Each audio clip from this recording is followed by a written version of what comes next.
La misión de Dios en favor de nosotros, primera parte.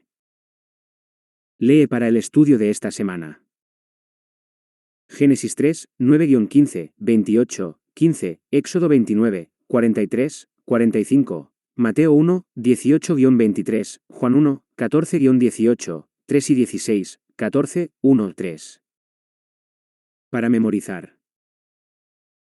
Pero Dios el Señor llamó al hombre y le dijo, ¿dónde estás? F. 1, 9, 10. La misión encuentra su origen y su finalidad únicamente en Dios.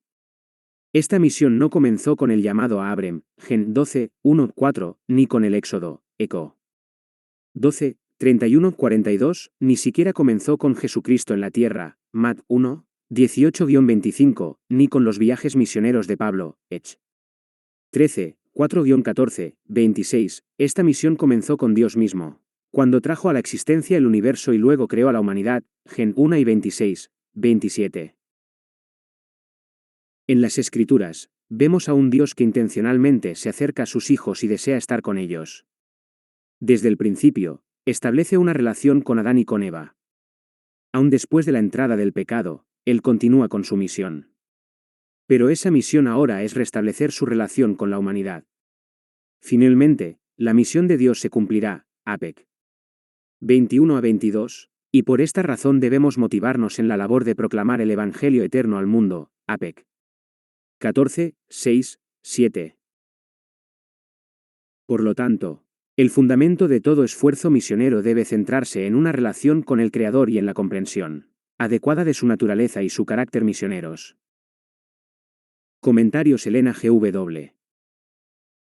Como las complicaciones semejantes a ruedas eran dirigidas por la mano que había debajo de las alas de los querubines, el complicado juego de los acontecimientos humanos se halla bajo el control divino.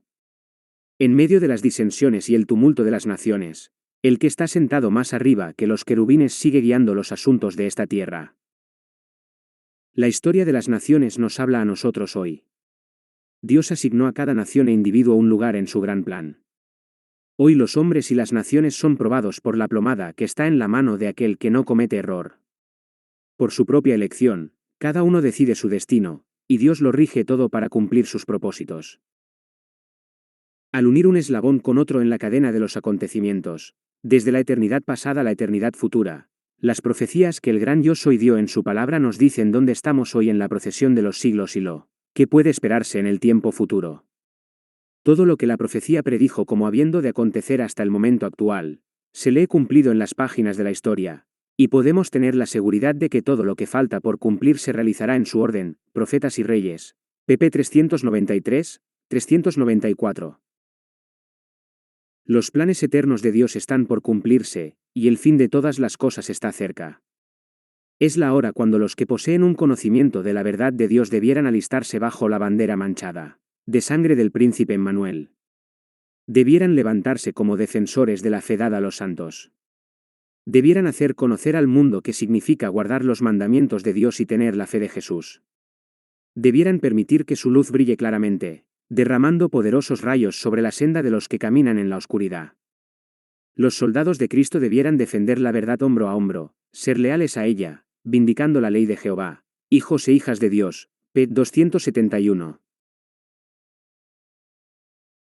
Así como los rayos del sol penetran hasta las partes más remotas del mundo, Dios quiere que el Evangelio llegue a toda alma en la tierra. De esta manera ha de cumplirse el propósito de Dios al llamar a su pueblo, desde Abraham en los llanos de Mesopotamia hasta nosotros en el siglo actual. Dice, haré de ti una nación grande, y te bendeciré, y serás bendición. Génesis 12, 2. Si sobre nuestro espíritu nació la gloria del Señor, si hemos visto la hermosura del que es, señalado entre 10.000 y todo el codiciable, si nuestra alma se llenó de resplandor en presencia de su gloria, entonces estas palabras del Maestro fueron dirigidas a nosotros. ¿Hemos estado con Cristo en el monte de la transfiguración? Abajo, en la llanura, hay almas esclavizadas por Satanás que esperan las palabras de fe y las oraciones que las pongan en libertad. El discurso maestro de Jesucristo, p. 39. El Dios que nos tiende la mano. Dios nos creó a su imagen y semejanza. Nos entregó un mundo perfecto, y su propósito era que viviéramos en perfecta conexión con Él, una relación centrada en su atributo más precioso, el amor. Pero, para que el amor sea real, Dios también nos dio otro don precioso, el libre albedrío, la libertad de elegir qué camino seguir. Por supuesto, Dios dio instrucciones claras a Adán y a Eva sobre el peligro y las consecuencias mortales de la desobediencia. Gen 2 y 16, 17. Satanás, por su parte, persuadió engañosamente a Eva de que podía comer del fruto del árbol de la ciencia del bien y del mal sin ninguna consecuencia negativa. Al contrario, afirmó, serán como Dios, conocedores del bien y del mal. Gen 3, 5. Por desgracia, Eva decidió desobedecer y le ofreció el fruto a Adán, quien tomó la misma decisión. Por ende, la creación perfecta se tiñó de pecado. Ese momento cambió el plan y el propósito originales de Dios para el planeta Tierra, recientemente creado. La misión de salvación, que había sido planificada antes de la creación del mundo, F. 1, 4, debía implementarse ahora. Lee Génesis 3, 9 al 15. ¿Cuáles fueron las primeras palabras de Dios a Adán después de que él y Eva cayeran? ¿Y por qué esa declaración es tan significativa incluso hoy en términos teológicos? Por supuesto, Dios sabía exactamente dónde estaban. Dominados por el miedo, Adán y Eva eran quienes necesitaban ver lo que estaba sucediendo. Pero también necesitaban ser confrontados para que pudieran comprender las terribles consecuencias de su pecado. También Satanás debía ser derrotado. Para ello, Dios comenzó a presentar su misión, el plan de redención, Gen 3 y 14, 15, la única esperanza de reconciliar consigo al mundo, 2 Soar 5 y 19. Sin embargo, debemos prestar mucha atención al hecho de que, antes de la confrontación y de la promesa de reconciliación, Dios fue en busca de la humanidad caída. A pesar de la situación aparentemente desesperada, Dios aborda esencialmente dos cuestiones en su pregunta a Adán: su naturaleza misionera y nuestro estado caído. Estamos perdidos y necesitamos desesperadamente la salvación. Él es quien sale a nuestro encuentro decidido a salvarnos y a estar con nosotros. De principio a fin de la historia, Dios sigue preguntando, ¿dónde estás? En tu experiencia personal, ¿qué significa esto para ti y cómo le respondiste? Comentarios Elena G.W. La ropa blanca de la inocencia era llevada por nuestros primeros padres cuando fueron colocados por Dios en el Santo Edén. Ellos vivían en perfecta conformidad con la voluntad de Dios. Toda la fuerza de sus afectos era dada a su Padre Celestial. Una hermosa y suave luz, la luz de Dios, envolvía a la santa pareja. Este manto de luz era un símbolo de sus vestiduras espirituales de celestial inocencia. Si hubieran permanecido fieles a Dios, habría continuado envolviéndolos. Pero cuando entró el pecado, rompieron su relación con Dios, y la luz que los había circuido se apartó. Desnudos y avergonzados, procuraron suplir la falta de los mantos celestiales cosiendo hojas de higuera para cubrirse. Palabras de vida del Gran Maestro, p. 252. Desde la caída del hombre, el Señor ha estado llevando a cabo sus designios en el plan de la redención, un plan por el cual procura restaurar en el hombre su perfección original. Gracias a la muerte de Cristo en la cruz, Dios recibe y perdona a cada alma arrepentida. La salvación de la raza humana siempre ha sido el objeto de los concilios celestiales. El pacto de misericordia fue hecho antes de la fundación del mundo. Ha existido desde toda la eternidad y se lo llama el pacto eterno. Tan cierto como que nunca hubo un momento en que Dios no existiese, así de seguro nunca hubo un momento en que manifestar su gracia a la humanidad no fuese la delicia de la mente eterna. Dios nos cuida. p. 74. El amor de Jesús por las almas no se puede medir. Cristo murió para salvar no solo a los pocos que lo aceptan, no, Él vino a nuestro mundo para salvar a cada hijo e hija de Adán. No vino a buscar y a salvar a los que eran intachables y hermosos, sino que vino a buscar y a salvar a los que están perdidos. No he venido a llamar a justos, sino a pecadores, al arrepentimiento. Él es el verdadero pastor, siempre dispuesto a dejar el rebaño que está en el redil e ir al desierto en busca de la oveja perdida. Manuscript Releases, T19, p. 330. Cuando veáis la enormidad del pecado, cuando os veáis como sois en realidad, no os entreguéis a la desesperación, pues a los pecadores es a quienes Cristo vino a salvar. No tenemos que reconciliar a Dios con nosotros, sino que, oh maravilloso amor, Dios estaba en Cristo, reconciliando consigo mismo al mundo. Por su tierno amor está atrayendo así los corazones de sus hijos errantes. Ningún padre según la carne podría ser tan paciente con las faltas y los yerros de sus hijos, como lo es Dios con aquellos a quienes trata de salvar. Nadie podría arguir más tiernamente con el pecador. Jamás enunciaron los labios humanos invitaciones más tiernas que las dirigidas por él al extraviado. Todas sus promesas, sus amonestaciones, no son sino la expresión de su amor inefable, el camino a Cristo. P. 35. El Dios que anhela estar con nosotros. Lee Génesis 17, 7, 26, 3 y 28, 15. ¿Cuál fue el enfoque principal de la promesa de Dios a Abraham y sus descendientes en estos versículos? En la narración del Antiguo Testamento, Dios sigue actuando según su naturaleza misionera para cumplir sus propósitos. Por ejemplo, después del diluvio, el pueblo de Babel decidió reunirse en un mismo lugar para construir una ciudad y una torre que llegara hasta el cielo. Dios intervino al confundir su lenguaje con el objetivo de dispersarlos por todo el mundo. Gen 11, 1, 9. Luego, amplió su misión al llamar a Abrem, que más tarde pasó a ser Abraham, a fin de que fuera un canal de sus bendiciones para todo el mundo. Gen 12, 1, 3. Las promesas de Dios a Abraham y a sus descendientes fueron múltiples, pero una se destaca por sobre las demás. Varias veces, básicamente, Dios les declaró: seré tu Dios, yo estaré contigo, yo estoy contigo. Gen 17, 7, 8, 26, 3, 28, 15. A medida que transcurre la historia, José termina en Egipto, pero como instrumento de salvación para su pueblo. A cada paso de la experiencia de José, incluso en los momentos más difíciles de su vida, la Biblia afirma que el Señor estuvo con José. Gen 39, 2, 21, 23. Generaciones más tarde, en cumplimiento de su misión, Dios envió a Moisés ante Faraón para liberar a su pueblo de la esclavitud en Egipto.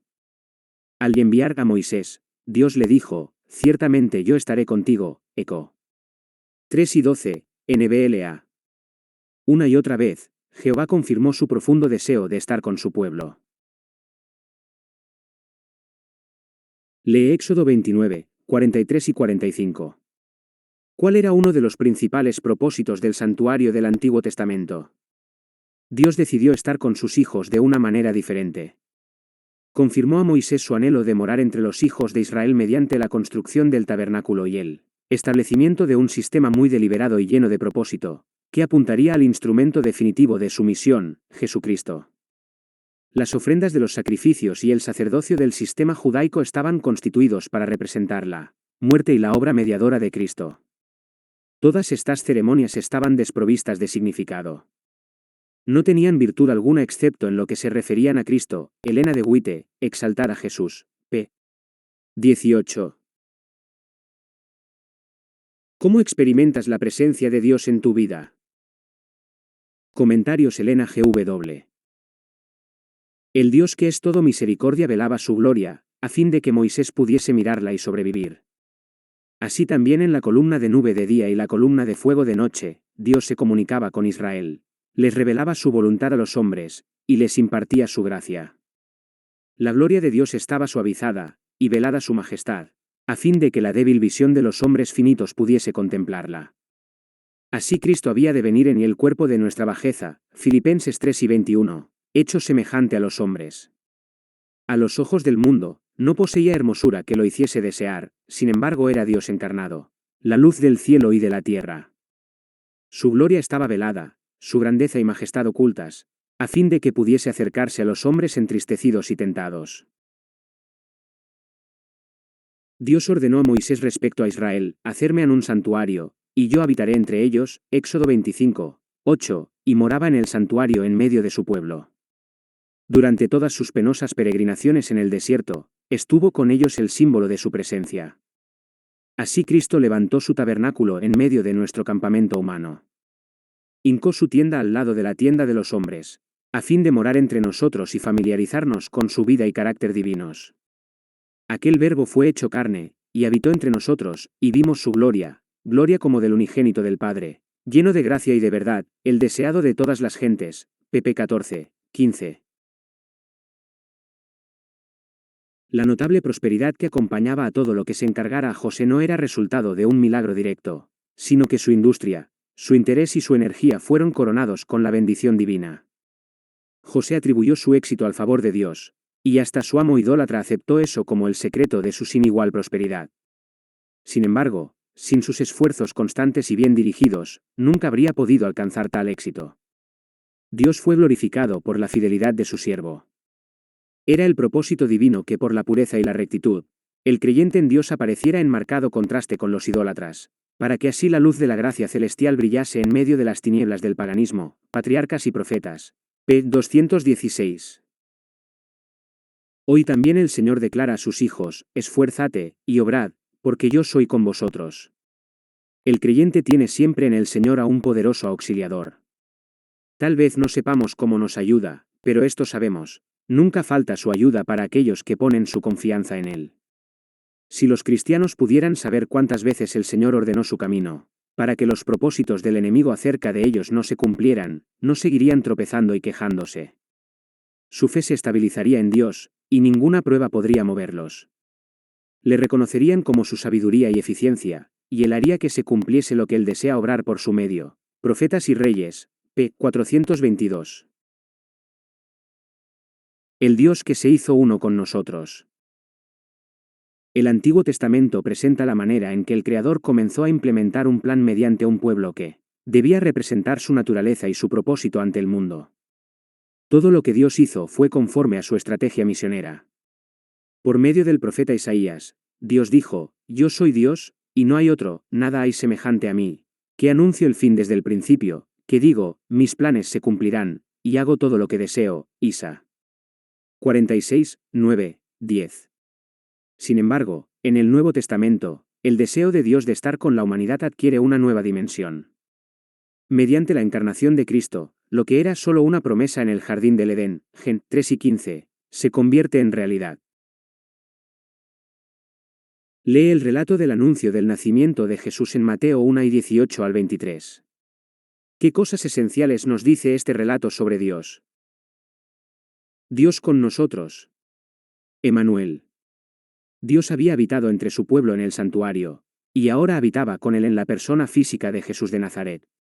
En efecto, con el nacimiento de Jesús, Dios presentó de forma concreta su continuo deseo de estar con nosotros en naturaleza y misión. El Hijo de Dios era plenamente humano y plenamente divino, y es aquel que afirmó: yo soy el camino, la verdad y la vida.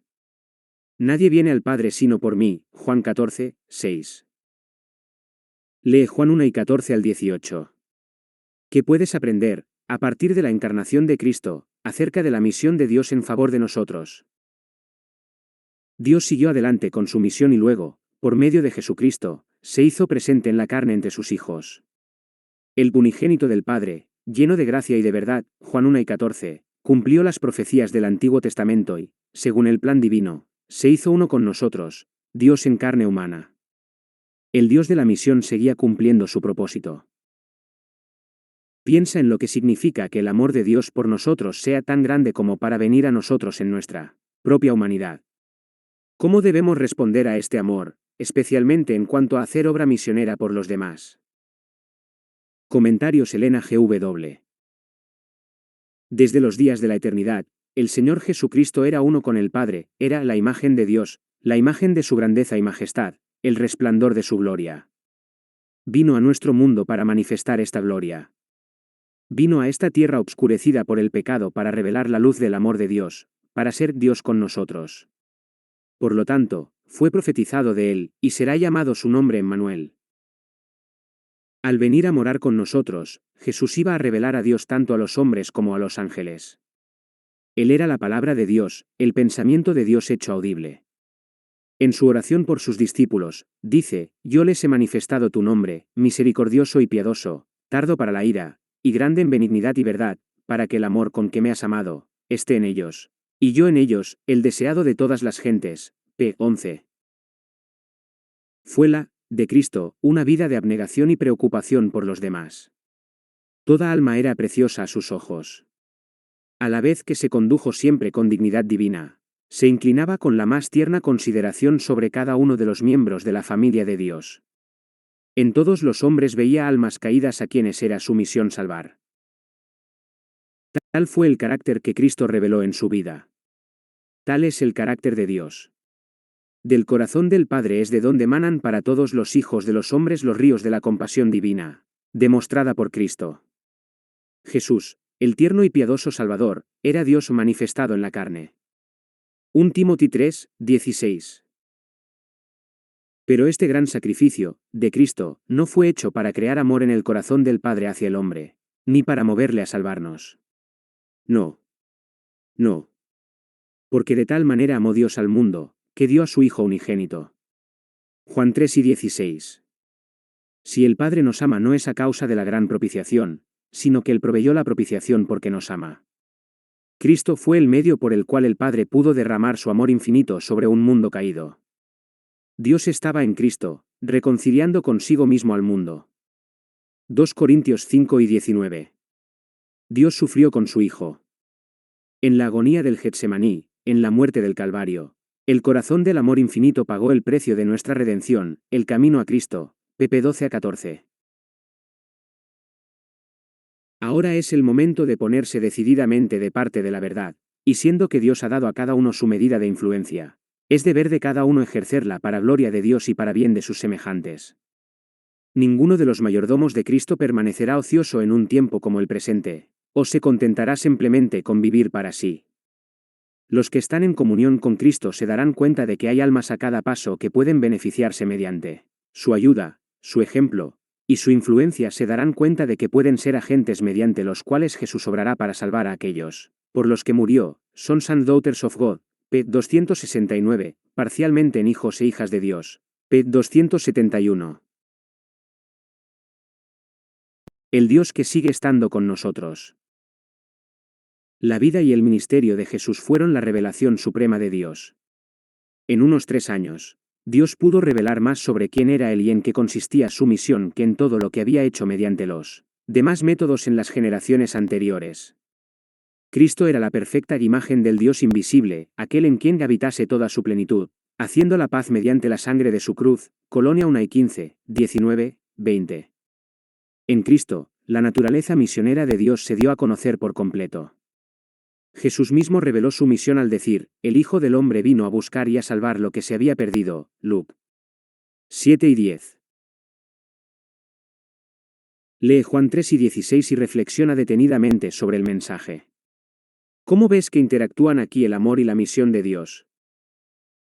Más adelante en su ministerio, cuando Jesús se acercaba a su última semana de vida, el destino final de la humanidad estaba en juego. Los acontecimientos que tuvieron lugar durante esos días conectaron la expectativa del pasado con la esperanza del futuro. Durante la celebración de la Pascua, que señalaba la liberación de la opresión en Egipto, Jesucristo, el Dios encarnado, entregó su vida para librarnos de la esclavitud del pecado.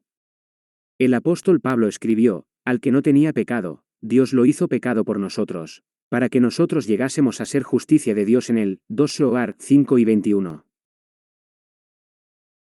Lee Mateo 28, 18 al 20. ¿Cuál es la promesa que podemos encontrar en la Gran Comisión? ¿Qué seguridad nos da al comprometernos con la misión de Dios? La muerte de Cristo fue parte del proceso de reconciliación, no su fin. Mediante su resurrección, Jesús venció la muerte y recibió toda autoridad, en el cielo y en la tierra. Mat. 28, 18. En vista de esta realidad, encomendó a todos sus seguidores que hicieran discípulos en todo el mundo, con una promesa asombrosa, yo estoy con ustedes todos los días, hasta el fin del mundo. Mat 28, 20. ¿De qué manera experimentaste en tu propia vida el cumplimiento de la promesa de Jesús de estar con ustedes todos los días cuando te dedicas a la misión? Comentarios Elena G.W. Jesús consideró al mundo en su estado caído con piedad infinita. Tomó sobre sí la humanidad para tocarla y elevarla. Vino a buscar y a salvar lo que estaba perdido. Llegó hasta lo más profundo de la miseria y la aflicción humanas, para tomar al hombre tal como lo encontró, un ser manchado de corrupción, degradado por el vicio, depravado por el pecado y unido a Satanás en la apostasía, y elevarlo a un asiento en su trono. Pero estaba escrito de él que no desfallecerá ni se desanimará, y siguió adelante en el camino de la abnegación y el sacrificio, dándonos un ejemplo para que siguiéramos sus pasos. Debemos trabajar como lo hizo Jesús, apartándonos de nuestro propio placer, alejándonos de los sobornos de Satanás, despreciando la comodidad y aborreciendo el egoísmo, a fin de poder buscar y salvar lo que está perdido, llevando a las almas de las tinieblas a la luz, al resplandor del amor de Dios. Se nos ha encomendado que vayamos y prediquemos el Evangelio a toda criatura. Hemos de llevar a los perdidos la noticia de que Cristo puede perdonar los pecados, puede renovar la naturaleza, puede revestir el alma con el manto de su justicia, traer al pecador a su sano juicio, y enseñarle y capacitarlo para ser un obrero junto con Dios. Fundamental of Christian Education, p. 199. La muerte de Cristo demuestra el gran amor de Dios por el hombre. Es nuestra garantía de salvación. Quitarle al cristiano la cruz sería como borrar del cielo el sol. La cruz nos acerca a Dios, y nos reconcilia con Él. Con la perdonadora compasión del amor de un padre, Jehová contempla los sufrimientos que su Hijo soportó con el fin de salvar de la muerte eterna a la familia humana, y nos acepta en el amado. Sin la cruz, el hombre no podría unirse con el Padre. De ella depende toda nuestra esperanza. De ella emana la luz del amor del Salvador, y cuando al pie de la cruz el pecador mira al que murió para salvarle, puede regocijarse con pleno gozo, porque sus pecados son perdonados. Al postrarse con fe junto a la cruz, alcanza el más alto lugar que pueda alcanzar el hombre. Mediante la cruz podemos saber que el Padre Celestial nos ama con un amor infinito. Debemos maravillarnos de que Pablo exclamara, lejos esté de mí gloriarme, sino en la cruz de nuestro Señor Jesucristo. Gálatas 6 y 14. Es también nuestro privilegio gloriarnos en la cruz, entregarnos completamente a aquel que se entregó por nosotros. Entonces, con la luz que irradia del Calvario brillando en nuestros rostros, podemos salir para revelar esta luz a los que están en tinieblas. Los Hechos de los Apóstoles. pp 170, 171. El Dios que volverá por nosotros. Lee Juan 14, 1 al 3. ¿En qué medida este pasaje se vincula con el mensaje del tiempo del fin que se encuentra en las Escrituras? Durante su ministerio terrenal, una de las promesas más preciosas de Cristo, la bendita esperanza, refleja una vez más el deseo del Creador de estar con nosotros por toda la eternidad. Jesús afirmó, vendré otra vez, y los llevaré conmigo, para que donde yo esté, ustedes también estén. Juan 14, 3. Según el apóstol Juan, la promesa finalmente se hará realidad. Y oí una gran voz del cielo que decía, el santuario de Dios estará con los hombres. Él habitará con ellos, y ellos serán su pueblo. Dios mismo estará con ellos, y será su Dios. Apec. 21, 3. La obra de la redención será completada. Donde el pecado abundó, sobreabundó la gracia de Dios. La tierra misma, el mismo campo que Satanás reclama como suyo, quedará no solo redimida sino también exaltada. Aquí, donde el Hijo de Dios residió temporalmente en forma humana, donde el Rey de Gloria vivió, sufrió y murió, aquí, cuando haga nuevas todas las cosas, estará el tabernáculo de Dios con los hombres. Y, a través de las edades sin fin, mientras los redimidos anden en la luz del Señor, lo alabarán por su don inefable, Emmanuel, Dios con nosotros. Elena de White, el deseado de todas las gentes. p. 18. Aquí encontramos el cuadro más hermoso de la redención. El Dios de la misión finalmente cumplirá su deseo de estar con sus hijos por la eternidad. Qué tremendo privilegio formar parte de esta realidad. Desafíos semanales. Durante este trimestre, estás invitado a comprometerte conscientemente con la misión de Dios. Esta será una oportunidad para ver y experimentar al Dios de la misión obrando en tu vida. Aprovecha este momento para la reflexión personal y prepárate para compartir semanalmente lo que has aprendido con tu clase. Además, el desafío avanzado te animará a ampliar tu participación en la misión de Dios. Desafío, ora todos los días de la semana que viene para que Dios abra tu corazón a fin de ser parte de su misión. Desafío avanzado, averigua el nombre de alguna persona con la que te relacionas pero que todavía no conoces, un vecino, un compañero de trabajo, un comerciante, un conductor de autobús, un conserje, etc. Comienza a orar por él o ella todos los días. Comentarios Elena G.W. Cuando el ministerio terrenal de Cristo estaba por terminar, y él comprendía que debía dejar pronto a sus discípulos para que continuaran la obra sin su superintendencia personal, trató de animarlos y prepararlos para lo futuro. No los engañó con falsas esperanzas. Como en un libro abierto leía lo que iba a suceder.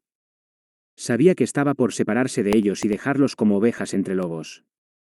Sabía que iban a sufrir persecución, que iban a ser expulsados de las sinagogas y encarcelados.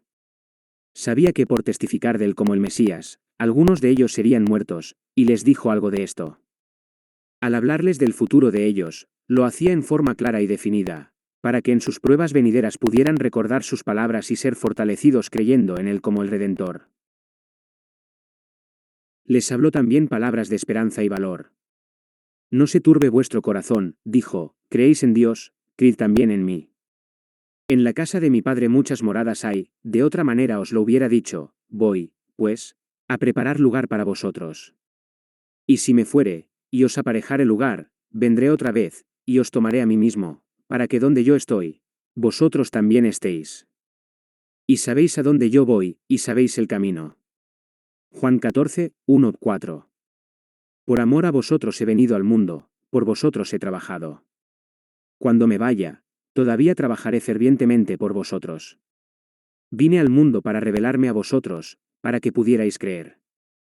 Voy a mi Padre y a vuestro Padre para cooperar con él en favor vuestro. Los Hechos de los Apóstoles, p. 21.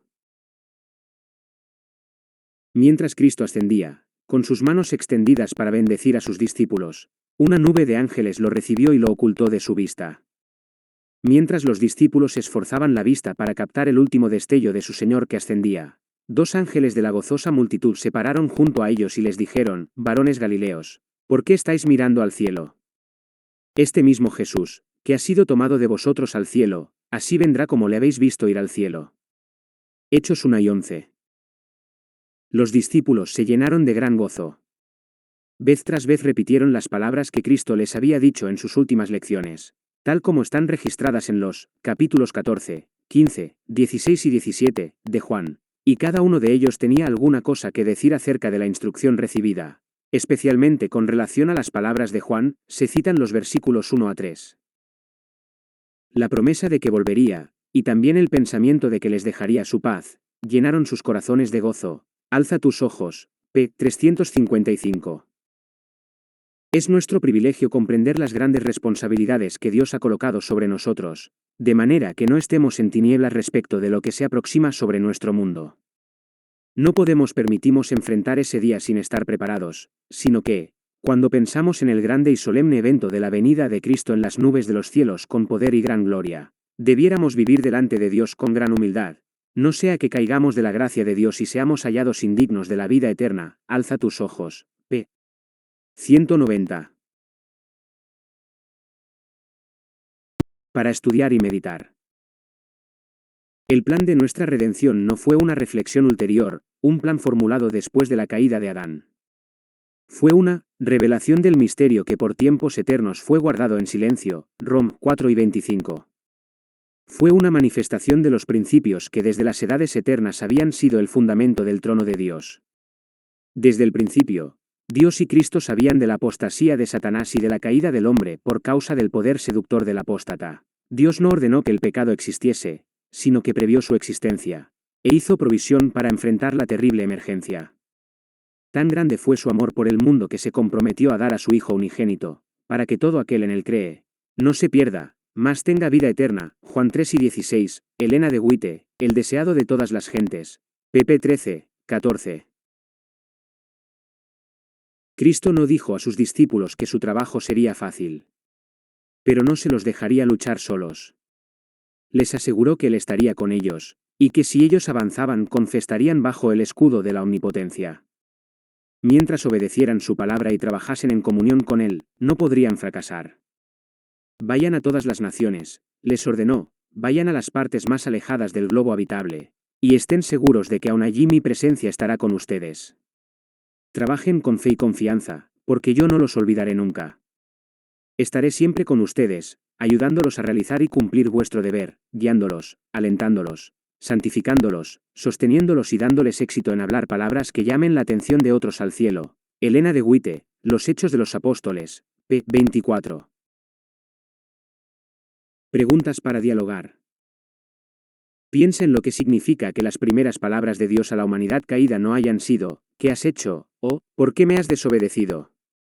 En lugar de esto, las primeras palabras fueron, ¿dónde estás? ¿Qué consuelo debería darnos esta verdad con respecto a la intención de Dios para con nosotros y nuestros seres queridos? Piensa en lo que significa que Dios mismo, en la persona de Jesús, viniera a este mundo para salvarnos. Cristo en la cruz fue la máxima manifestación de Dios como un Dios misionero. ¿Qué nos dice esto acerca de su carácter? La misión pertenece a Dios. Por lo tanto, Él habilitará y capacitará a las personas para la tarea. A la luz de esta realidad, cuando te enfrentas a los desafíos de la evangelización mundial, ¿cómo puedes hacer frente a los sentimientos y las actitudes de incapacidad o miedo? Comentarios Elena GW. Hijos e hijas de Dios, 15 de octubre, para que sean una cosa, p. 297, alza tus ojos. 7 de diciembre, ¿dónde está tu tesoro? p. 353.